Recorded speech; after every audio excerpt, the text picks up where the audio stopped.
Friends, पिछले video में हमने आपको बताया था कंपनी एक्ट में डेप्रिसिएशन एसएलएम मेथड द्वारा।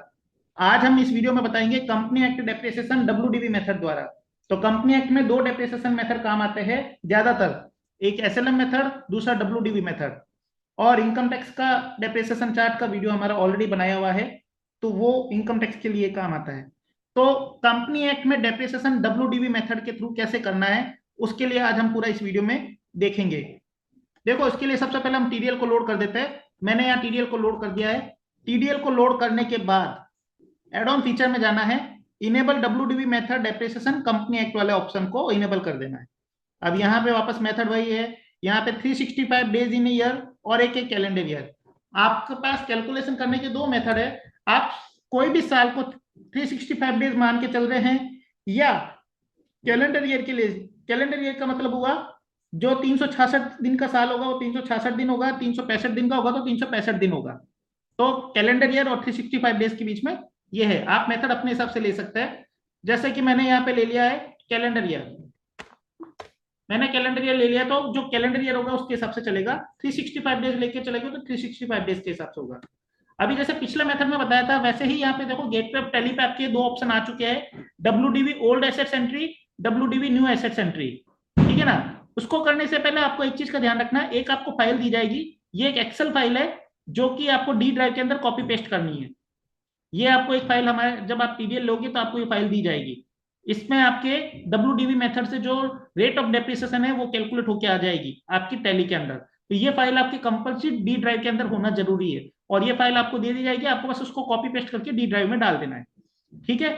अब हम चलते हैं इसकी एंट्री की तरफ। तो वापस वहीं पे हम चलते हैं कि यहाँ हमारे पास जैसे मान लो एक एसेट्स है जिसका फर्नीचर, फर्नीचर मेरी ओपनिंग बैलेंस है, जिसका 1 लाख रुपए का मेरा ओपनिंग बैलेंस पड़ा है, और 5% उसका रेजिडुअल वैल्यू था, जो कि डब्ल्यूडीवी मेथड में मैंने 5% इसका रेजिडुअल वैल्यू परसेंटेज डाल दिया है। अब मान लो ये एसेट्स 1 लाख रुपए आज 1 अप्रैल 2023 को मेरा ओपनिंग बैलेंस पड़ा है, और ये एसेट्स मैंने खरीदी थी 2010 में। तो उसके लिए मैं फाइनेंशियल ईयर चेंज करूंगा, क्योंकि मुझे अब इसके एसेट्स की परचेस की एंट्री पास करनी है। एसेट्स की परचेस की एंट्री जिस फाइनेंशियल ईयर में होती है, हमें अल्टर F2 करके वही फाइनेंशियल ईयर देना है। अब आप कहोगे कि सर इस फाइनेंशियल ईयर को देने से पहले हमारे पास तो ये बुक स्टार्ट हो रही है 1 अप्रैल 2023 से, तो कोई दिक्कत नहीं है। आपके 1 अप्रैल 2023 से स्टार्ट हो रही है तो कोई बात नहीं, आपको फाइनेंशियल ईयर अगर पुरानी एसेट्स है तो पुराना साल देना है। तो मैंने यहाँ पे दे दिया जो 2010 2011, यहाँ मैंने 2010-11 का टाइम पीरियड दे दिया है। अब मान लेते हैं यहाँ हम यार, क्योंकि पुराना ओल्ड ओपनिंग बैलेंस का जो है उसका बैलेंस के हिसाब से हम एसेट्स की एंट्री कर रहे हैं, इसलिए हम इस ऑप्शन पे जाएंगे। यहाँ हम इस ऑप्शन की एंट्री में जाने के लिए इस ऑप्शन को प्रेस कर दिया। अब हम फर्नीचर की एंट्री को यहाँ पोस्ट करेंगे। देखिए यहाँ पे ये फर्नीचर की एंट्री करने के लिए एक ऑप्शन खुल गया है। अभी यहाँ पे हम इसकी एंट्री करने के लिए फर्नीचर अकाउंट को सेलेक्ट कर लिया, पार्टी लेजर सेलेक्ट कर लिया। वापस मैं बता देता हूँ, इस बटन को दबाना है और यहाँ पे आपके सामने स्क्रीन खुल गई फर्नीचर अकाउंट। यहाँ पे पार्टी, जो भी पार्टी से मैं खरीद रहा हूँ, अब ये मान लो मेरी उस समय वैल्यू थी 10 लाख रुपए। बिल डेट है मान लो 5 जुलाई 2010। बिल नंबर कुछ भी डाल दिया जो भी था, और यहाँ पे मैंने यूजफुल लाइफ इसकी 15 साल दे दी। यहाँ मैंने इसकी 15 साल की वैल्यू दे दी है। 4 जुलाई 2025 को टाइम पीरियड इसका खत्म होगा। यहाँ मैं इसको do you want to update depreciation entry वाला ऑप्शन आ रहा है, इसको यस कर दिया। अभी ये एंट्री क्या करेगा, ऑटोमेटिकली अपडेट कर देगा। यहाँ एक ऑप्शन आ रहा है प्रेस एंटर टू कंटिन्यू, हमें यहाँ पे एक एंटर प्रेस कर देना है। ऑटोमेटिकली यहाँ से वो एंट्री अपडेट हो जाएगी, और ये एंट्री सक्सेसफुली हो चुकी है। अब हम अगर इस एंट्री को जाके देखें तो देखो 10-11 का टाइम पीरियड था, करंट पीरियड हमारा चल रहा है 23-24 का। तो देखो यहाँ पे 10 से लेके 31 मार्च 2024 तक का जो भी डेप्रिसिएशन लगता है वो डब्ल्यूडीवी मेथड से ऑटोमेटिक आ चुका है। देखो यहाँ पे सबसे पहले आ रहा है फिक्स्ड एसेट्स का नाम, उस पार्टी का नाम जिससे हमने खरीदा है, इसका residual value, buying date, buying bill number, buying value, depreciation total till previous year. यानी अगर हम 23-24 के करंट पीरियड में है तो पिछले साल तक उसका डेप्रिसिएशन कितना कैलकुलेट हुआ था उसका टोटल यहाँ पे आ जाएगा, और उसको लेस करने के बाद में डेप्रिसिएबल वैल्यू जिसके ऊपर डेप्रिसिएशन करंट ईयर में कैलकुलेट होगा वो कितनी आ रही है। यूजफुल लाइफ इसकी कितनी है, मैंने 15 साल दी थी, और डेप्रिसिएशन ऑब्लिक सोल्ड डेट, यानी जिस साल डेप्रिसिएशन, साल के एंड में जो उसकी डेट आती है जिस समय हमें डेप्रिसिएशन कैलकुलेट करना है, या पर्टिकुलर फाइनेंशियल पीरियड में अगर हम एसेट सेल कर देते हैं तो सेल की डेट यहाँ पे आ जाएगी। Current year number of days, इस साल के जो करंट पीरियड है या जो पीरियड हमारा चल रहा है फाइनेंशियल पीरियड, उस साल में वो एसेट्स कितने दिन यूज हुई है वो डेज। फिर यहाँ पे रेजिडुअल वैल्यू जो कि 5% होता है, तो वो कॉस्ट वैल्यू जो कि बाइंग वैल्यू 10 लाख रुपए, उसका 5% 50,000 रुपए इसका रेजिडुअल वैल्यू है। ये साल के एंड में इसका लास्ट इसका कॉस्ट लास्ट इसकी वैल्यू रहेगी। अब ये 18.104% जो आ रहा है, ये परसेंटेज हमारा एक्सेल शीट से ऑटोमेटिक कैलकुलेट करके यहाँ पे सामने लेके आ जाता है। ये कैलकुलेशन हमारी यहाँ से कैलकुलेट होकर डब्ल्यूडीबी मेथड से आ जाएगी, जो मैंने इस शीट में आपको बताई थी। ये शीट आपकी ऑटोमेटिक आ जाएगी। ये लॉक है, आप इसको कुछ चेंजेस नहीं कर सकते। ठीक है। अब यहाँ पे ये परसेंटेज ऑटोमेटिक आ चुके हैं, और इस परसेंटेज के हिसाब से जो डेप्रिसिएबल वैल्यू पहले साल में डेप्रिसिएशन वैल्यू इसकी है 10 लाख रुपए, तो 10 लाख रुपए पे 18.104% के हिसाब से 270 दिन का डेप्रिसिएशन लग रहा है 1,33,920 रुपए। और वो 1,33,920 रुपए 10 लाख रुपए में से लेस हो गया, तो पीछे बचा डब्ल्यूडीबी 8,66,080 रुपए। नेक्स्ट ईयर में मेरा कॉस्ट वैल्यू आ रहा है 10 लाख रुपए, उसमें से पिछले साल तक का डेप्रिसिएशन लगा 1,33,920 रुपए, और अब डेप्रिसिएबल वैल्यू है 8,66,080 रुपए, और उसके ऊपर 18.104% के हिसाब से 366 दिन का, क्योंकि उस फाइनेंशियल ईयर में 366 दिन हो रहे, तो 366 दिन का डेप्रिसिएशन बन रहा है 1,56,795 रुपए। वो वापस उस डेप्रिसिएबल वैल्यू जो कि डेप्रिसिएबल वैल्यू 8,66,000 है, उसमें से लेस हो गया, तो पीछे बचा 7,09,285 रुपए। अब ये 7,02,985 रुपए जो है वापस आगे कैरी फॉरवर्ड हो गया, और आगे से आगे इस तरह का डेप्रिसिएशन इसमें कैलकुलेट होता रहेगा। और जब साल एंड होगा, मान लो इसका जब पीरियड एंड हो रहा है 2030 तक का टाइम पीरियड देता है, इसका टाइम पीरियड खत्म हो रहा है 4 जुलाई 2025 को, तो 4 जुलाई 2025 तक का जो इसका डेप्रिसिएशन है ऑटोमेटिक इसका कैलकुलेट होकर सामने आ चुका है, और लास्ट में इसकी 50,000 रुपए की वैल्यू ऑटोमेटिक पीछे रह गई है। तो ये सारा परसेंटेज के हिसाब से कैलकुलेट करके फिक्स मेथड से आपका फॉर्मूला कैलकुलेट करके, और ये आपका डेप्रिसिएशन लेके आ जाएगा। और ये जो फॉर्मूले में परसेंटेज आ रहा है एसेट्स की रेजिडुअल वैल्यू प्लस उसका जो ड्यूरेशन है, लाइफ टाइम ड्यूरेशन है, उसके हिसाब से ये परसेंटेज हर एसेट्स के अलग अलग आएंगे। ठीक है ना। किसी का 18% आएगा, किसी का 19% आएगा, किसी का 40% आएगा, डिपेंड करता है कि वो एसेट्स कितने साल के लिए यूज की जा रही है। तो यहाँ ये सब इस डिटेल्स के थ्रू आपको पूरा का पूरा डेप्रिसिएशन चार्ट पर्टिकुलर उस एसेट्स का मिल गया है। अब ये सिनेरियो था जिसके अंदर हमने पुराने साल के एसेट्स परचेस की थी। अब मान लो फर्नीचर में भी मैंने 4 बार फर्नीचर खरीदा है या 5 बार फर्नीचर खरीदा है, तो जितनी बार मैंने फर्नीचर खरीदा है उन सारी एसेट्स की एंट्री को मेरे को यहाँ पे ओल्ड एसेट्स एंट्री में जाके अपडेट करना पड़ेगा। जब हम उसको अपडेट करेंगे तो उसके हिसाब से उसका पूरा का पूरा फिगर यहाँ पे मेंशन हो जाएगा। आई होप कि ये आपको पूरा समझ में आ गया कि ये किस तरह से काम करता है। इसके बाद में ये तो था ओल्ड एसेट्स एंट्री। अब मैं करंट फाइनेंशियल ईयर में आ जाता हूं। करंट फाइनेंशियल ईयर में मान लो मैं एक परचेस की एंट्री करता हूं 1 सितंबर को।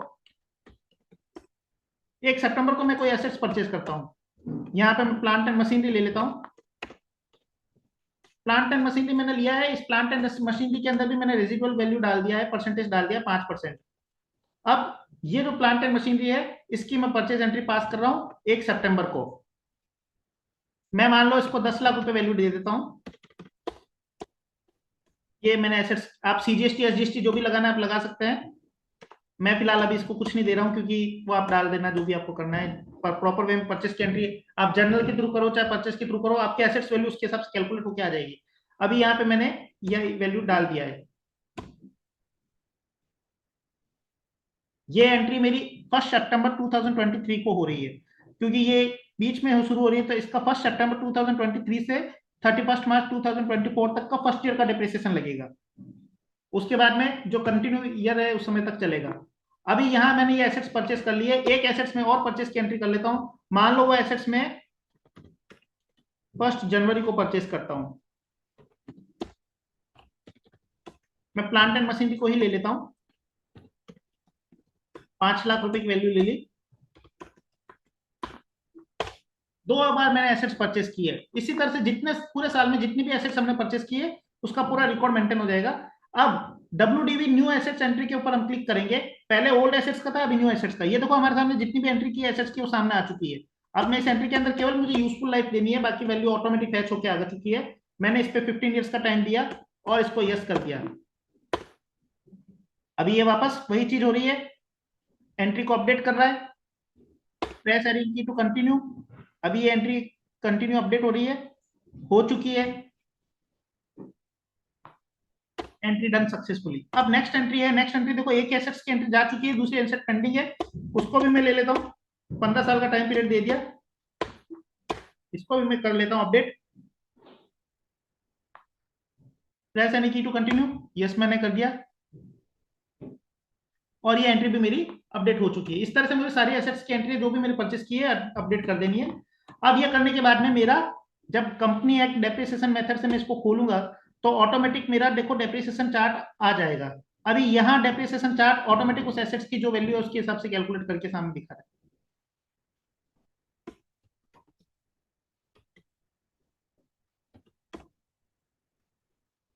ये वाली जो एसेट्स है फर्नीचर की, ये हमने 2010 में खरीदी थी, तो देखो ये एसेट्स का जो डिटेल्स है वो खत्म हो रहा है हमारा 4 जुलाई 2025 को। अब उसके बाद में प्लांट एंड मशीनरी मैंने 10 लाख रुपए की खरीदी, उसकी पूरी की पूरी डिटेल्स यहाँ आ चुकी है। एक एसेट्स मैंने और खरीदी थी, उसकी डिटेल्स क्यों नहीं आई? हाँ, उसकी डिटेल्स नहीं आई है, मैं उसको अपडेट कर देता हूँ। ये 15 साल का मैंने टाइम पीरियड दिया, इसको मैं अपडेट कर देता हूँ।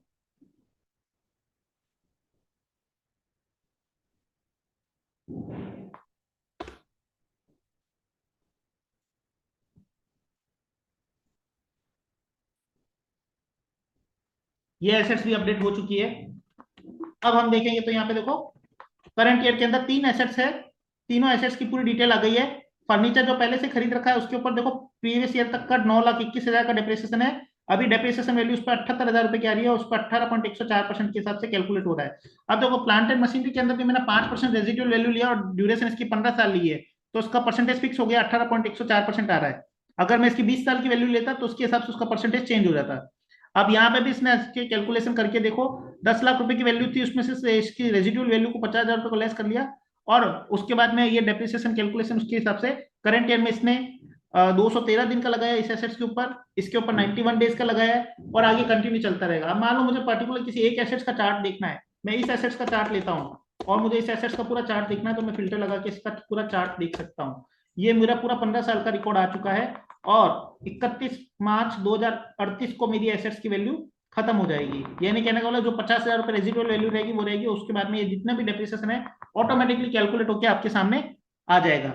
तो नई एसेट्स की एंट्री कैसे करनी है, पुरानी एसेट्स की एंट्री कैसे करनी है, ये सारी मैं बता चुका हूं।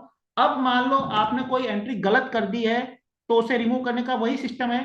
किसी भी एंट्री को जाइए, उसको स्पेस मार के सेलेक्ट कीजिए और डिलीट सेलेक्टेड एंट्री। देखो ये 2 एंट्री थी, मैं इसमें से एक एंट्री को डिलीट कर रहा हूं क्योंकि मैंने सोचा ये रिकॉर्ड गलत डाल दिया है, तो इसको मैं सेलेक्ट करके डिलीट करूंगा। तो जैसे मैं इस पर क्लिक करूंगा ये एंट्री मेरी यहाँ से रिकॉर्ड से गायब हो चुकी है। अब अगर मैं वापस इसकी नई एंट्री में जाऊंगा, तो यहाँ पे जब मैं जाऊंगा तो वो एसेट्स एंट्री मेरे वापस यहाँ पे पेंडिंग लिस्ट में आ जाएगी, क्योंकि मैंने इस एंट्री को रिमूव कर दिया है, तो मुझे वापस इसकी एंट्री करनी है। तो पूरा सिस्टम तरीके से दिया हुआ है, उस तरीके से आप इसको कीजिए, आपके डेप्रिसिएशन चार्ट में कहीं भी कोई गलती नहीं होगी।